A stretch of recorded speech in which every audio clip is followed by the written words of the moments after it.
From the morning reading, rally continues on strength in energy, materials, and financials.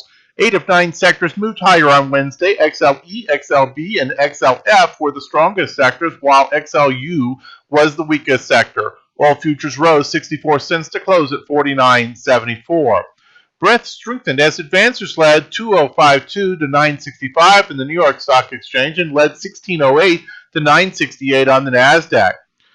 Economic releases aren't keeping up with stocks. Economic surprises have been tough to come by in recent months, even as stocks rallied hard. That has set up a divergence between the stock market and the economy, which also occurred prior to the February market decline. But historically, such divergences have not been a consistent enough warning sign. Breadth is again at a new all-time high. The New York Stock Exchange cumulative advanced decline line closed at a 5-year and all-time high on Wednesday for the first time in almost a month. After days when the line was at a new high, the risk-reward in stocks was better than after days when the line had not been at a new high. Memorial Day seasonality gets a little rocky. The days before the holiday have been inconsistent. There's been a negative bias in the 90s, but not so much since then. A couple of days after the holiday have had a consistent negative bias. Since 2010, the week of the holiday, next week, was positive only once, up 1.2% in 2014. The other 5 years averaged a loss of almost 2%. None of the 6 years saw the S&P rally more than 1.5% at its best point during the week. Seasonality is a minor consideration at best, but is suggesting some limited upside coming up. And a little bit late with the YouTube video this morning, but we have successfully got ourselves moved to the Rocky Mountains of Montana. Everything's in the new home, but we still need to unpack. But I thought I'd go ahead and get this put out today. Hello, this is Stephen Harris, a head trader from Falcon Global, where we model best practices for investors, traders, and day traders from entry to exit every trading day. In this daily video, I provide my opinion and insights of current market trends, market timing, volatility, and hedge risk levels for the upcoming day for the key U.S. financial markets. It is currently 7:18 a.m. Mountain Time, and I'm recording this in preparation for the market day of May the 26th, 2016. Full disclaimers are at the end of the video, but be aware that this is for educational purposes only, and only you are responsible for the investing or trading decisions that you make. So let's go ahead and dive into today's report. The market's actually going to open up here in just a few minutes, but let's go ahead and look at the morning report. At the time of this cut, S&P and the other U.S. indices were up just above scratch. Crude oil is up about 0.7%. Euro is up just above scratch. Bonds up just above scratch. And gold is up about 0.4%. In overseas action, China is up about 0.25%. Hong Kong just above scratch, as is Japan. Germany up just under 0.5%. United Kingdom up about 0.25%. In terms of macroeconomic reports for today in the United States of note, we have FOMC member Bullard speaking. We have core durable goods and the weekly unemployment claims, which should have already been out by now. And then looking forward to tomorrow, we have preliminary GDP quarter over quarter, preliminary GDP price index, and then, of course, the University of Michigan consumer sentiment, and with that, the inflation expectations. In terms of current volatility conditions, they have been increasing on the 5-day versus 10-day, but overall, the VIX has been coming down. Short-term VIX down to an 11.41. Skew actually just went above the warning threshold of 125, so just barely above. That's about a 9% probability of a 2 standard deviation move in the next 30 days. IV percentiles have been dropping again with the action of the last couple days. The S&P now down to a 10, the Russell to a 14, the NASDAQ to a 7, the Dow to a 5. There were standard deviation moves put in on a close-to-close basis on 3 of the 4 indices yesterday, all but the Russell. But the Russell also had a 2 standard deviation move the prior day, so not total shock there. You see some of that sideways volatility that we had earlier starting to age off, and a very, very short term forecast right now has been bullish. In terms of, let's go to the charts. And let's go ahead and speak about this. So we have a new higher high on the kind of short to intermediate term basis. And you notice after this turn, we had this bit of a hammer. And then that confirmed. And indeed, we started to move back up. And very large action a couple days ago took out the prior high, a lower high, and then took out another lower high. And now we're running up against the former significant area of resistance. So we've only got a few more points before we start tickling into this 2100 area. Last time we probed up to 2105 before being rejected and went down for a couple weeks, and really then set up this short-term pattern where we were getting lower highs and lower lows. So this is a bit of a reversal. Our hedge warning status has been reduced. We'll talk more about that in just a moment. But notice, we bounced right off the cloud here, and the bulls kind of basically came in and rescued right when they had to. Remember, we had this probe of the head and shoulders pattern triggering, and then it then broke down and went the other way. So never really confirmed the breakout of the head and shoulders pattern. The bulls did save the day, at least at this point. And as a result, our risk status is quite a bit lower than it was just a few days ago. Let's take a look at the Dow. Dow has been very much the same pattern. And you see here, right at this former swing high. And then the NASDAQ, big reversal in the NASDAQ, though it still needs to clear the cloud and have a cloud breakout.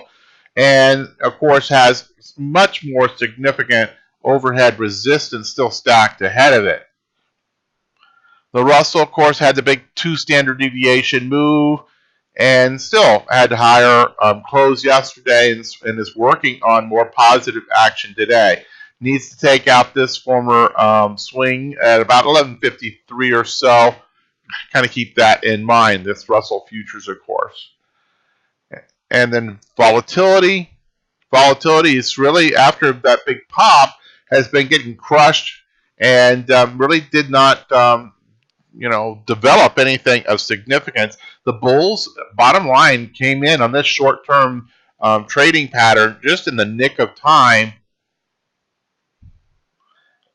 And you see volatility right now is getting down below that, heading towards that 13 handle, and we'd love to see some action down here below 13. That'd give us an opportunity to put on some of our long-term and intermediate-term volatility hedges. And then crude oil continues to make new highs. We have a new 52-week high working right now at 50.21, so very significant action continues there. Now, we've had a contract rollover, so kind of keep that in mind if you're locked onto the old numbers. And then bonds are in the middle of rollover. They, on some data sources, have already rolled over, and others they're still mixed. So it's a little bit sloppy over here on the bonds. But bottom line is, what is the chart and price pattern telling us? And the bonds seem to be, not signaling that there is a need to rush for cash, safety, these kinds of things. So bonds certainly not telling us that there's any fear to be spoken of in the market. And then we'll take a look at gold. Gold has broken down. This was a one of the special watch lists that I maintain of interest, and then it is basically broken down and come into a cut list at this point.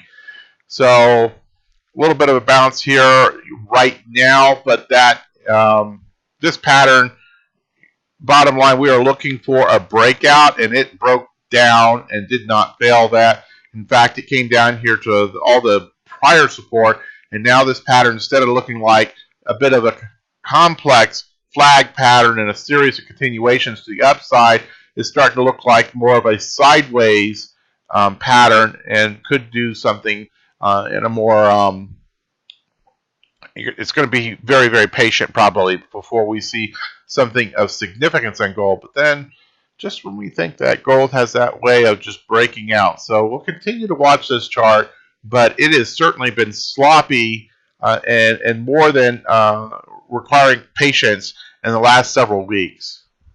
Okay, that's probably enough on the patterns.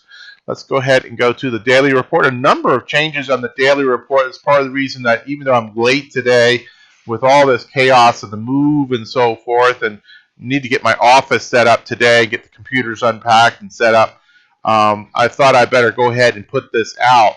In terms of the market timing signals, of course, a couple sessions ago, we had the IBD go back to confirmed uptrend. That's a positive signal. And then with yesterday's action, the GMI index also issued a buy signal. So both of those were in caution or even outright sell signals prior to the last couple sessions. But with this action, have both turned positive. And also on our third mechanical signal, the decision point scoreboard, you notice we have multiple new short-term bullish signals. So when you look across the various indices and the various time frames, you have to say that short-term, the preponderance of the signals are, well, you know what? I can't really say preponderance. It's 1, 2, 3, 4 green against 1, 2, 3, 4 neutral or down. So I would say that we're in transition on the short term. We're flipping to the bullish side. Intermediate is primarily bullish, and then long term is very, very mixed. So back into this really, really sloppy market in transition, and not an obvious signal to the long or to the bearish side. Now, we did have a bias to the bearish side until these last couple sessions when the bulls rushed in, rejected the head and shoulders breakdown, that neckline, and ever since then, you know, this is starting to look a bit more bullish. Now, whether we follow through is another signal. We've been, with this ranging action, getting a lot of false breakouts to both sides, and the question will become, is this just the most recent false breakout to the bottom side, but ultimately the bulls don't actually achieve anything? And if you look at where we were a year ago and so forth, you can see where we're coming from. In terms of position size opinion, these are mechanical signals. One's at 100% now that we're at confirmed uptrend. Also, from a volatility standpoint, it's at a 75 to 100% as well. We are back to weak bull on the intermediate term market posture, and you see very quickly these scores have come up. Go to a strong bull, and in just a few more points, we get to a 50. The S&P would be at a strong bull on that intermediate term market posture. Dow, NASDAQ, Russell, also all much improved. Still ultimately weak bull, and we've seen multiple failures. We've had this kind of first day weak bull again. We've had multiple signals in the last 2 to 3 trading weeks where it looks bullish on the intermediate term market posture and then a day or two later fails. So we'll continue to watch this and exercise a certain amount of caution as a result of this. On the hedge warning status, we have dropped down to a level 1. This is caution light. Think of it as that yellow light coming through the intersection. You don't just go barreling through, loading up in all kinds of new positions. There's still some warnings present, but clearly we're not the level 2 that we were just several sessions ago. The bulls have really put a very definitive stamp down on this market of the last 2 days. Option income strategies. The VIX is an acceptable position to initiate new trades, including novice traders. Just be a bit careful.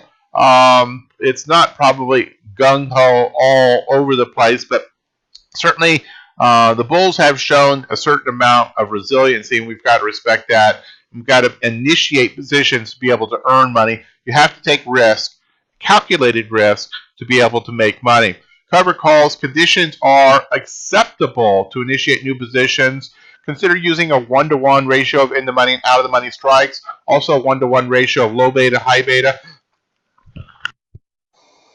So still relatively defensive, but starting to look for the initiation of new positions. So that's a change. Also put selling conditions also acceptable for new core put portfolio positions. We're still level 1, so consider reduced position size and well out of the money puts on both conservative and aggressive setups.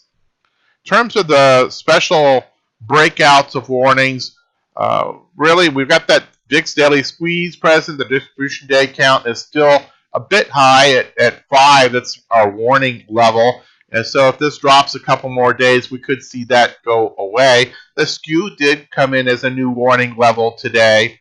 Also, I got to mention about this key intermarket risk aversion indicators. We watched as this started to turn the tide, and even before we saw the price action of the last couple of days, this was indicating that institutions were starting to put more risk on. And I kind of didn't give it a lot of credence, even though I often look at this as being kind of a leading edge indicator. Well, at least at this point, it sure was spot on, and all 5 of them went, risk on.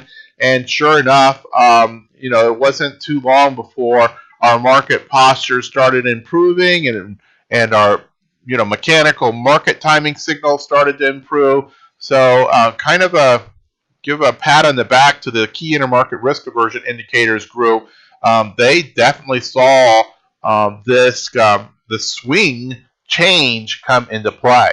In terms of sentiment, of course, this is kind of the emotion of the market, and emotion can drive two extremes on either side. It's not a signal of reversal by itself, but it does give us a heads up when things are particularly extreme to look for reversal patterns. And really right now, sentiment is, for the most part, fairly benign. Short term on stocks and more intermediate term, pretty benign. Only gold is a bit high. No ETFs are really in extreme settings. And the fear and greed index, you have really a much higher. You see it was at a 63, much more neutral. And a week ago it was very neutral. Now it's almost to the upper quarter and going into the extreme area. In terms of market-specific, sector-specific changes, a lot more green here with the action of the last 2 weeks and the last couple days even. So still see neutral on retail in the short to intermediate term, and utilities have become less favorable as people have started to put more risk on and more high beta positions. And you see this reflected yesterday. Look at these, all the top. These are all your higher beta areas, whereas consumer staples, telecom, utilities, all lower response yesterday. Also note that the 5-day, 1 month, 3 month, even the year to date, these are starting to show a bit more consistency. So we're up near the top of the range. That's where we see these greens coming across these multiple time frames. Let's see if the bulls are actually able to come up with the energy this time to achieve something and go for new all-time highs. You recall a number of days ago we talked about the potential of the breakdown of the head and shoulders pattern and how reliable that pattern is once broken down to actually kind of achieving something. And then the second possibility was a sideways pattern. And then the third, what we thought at that time, least likely possibility was new all-time highs. Well, right now, you have to say that the probabilities for that head and shoulders breakdown have lessened pretty dramatically and have increased around the probabilities of sideways price action. Still not really in the camp that we're going to see new robust bull markets charging ahead, making it a series of new all-time highs, but we'll see where that goes as more information and the situation develops. Let's go ahead and roll this together. As late as we are today, I'm just going to scroll through this. But if you see something of interest, just hit the pause button and go to the hyperlink and get the additional information. We're going to go ahead and go to the disclaimers.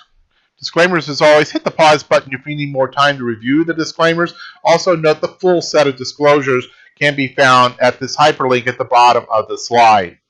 We'll see you back here tomorrow morning with the market preview from Falcon Global. In the meantime, good trading.